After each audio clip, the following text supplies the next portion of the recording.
From initially wanting a career as the treasurer of Australia to taking home the Brain Prize in 2021, Dr. Peter Goadsby has had quite a unique and incredible career. Straight from his address at this year's presidential plenary, he joins us now in studio, and we could not be more honored. Thanks for your time today. Thank you. I should point out for people who may not know that the Brain Prize, which you received in 2021, is the equivalent to the Nobel Prize in science. How does it feel to be honored by your peers in such a way for your research on migraine headaches? Migraine's the commonest cause of disability in under 50-year-olds. It's the commonest thing that turns up to neurologists. The Brain Prize represents a validation of the science in migraine, which ultimately benefits patients. So to be involved in something that makes it just a little bit better for all people with headache disorders around the world, it makes me feel very good.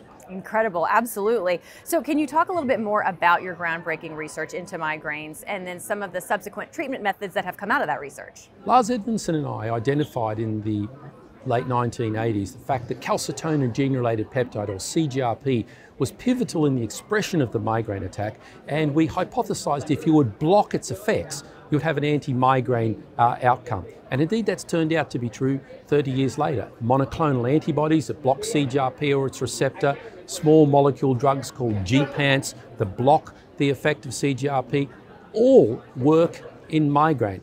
They're in fact now licensed in some form in 82 countries in the world. So it's been quite a road. So has this become one of the more common and mainstream ways to treat migraine headaches? Migraine's very common, and it's commonly treated by common things. What it's become commonly used for, these medicines, are for people who fail the more routine medicine. So it's giving us a way forward where we previously didn't have a way forward. Okay. You know, you've been very vocal over the past of your career about the importance of having a good mentor and having a great relationship with a good mentor. Why is it so important to you, and what did you look for in a mentor? You started by asking me about the Brain Prize, and you congratulated me, and thank you. I didn't get the Brain Prize because I'm a rocket scientist who just suddenly appeared. I got mentored. I was mentored well. The key to, and I'm sure most people who achieve anything will say the same thing. Jim Lance picked me up from being a slightly, belligerent medical student who at once wanted to, as you said, be Treasurer of Australia, and directed my energies.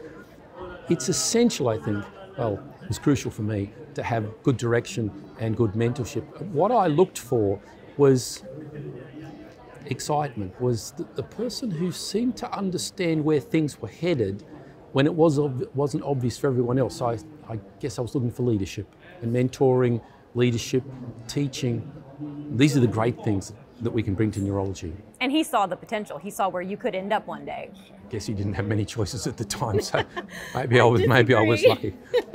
Take a little bit of the adoration. It's very well deserved.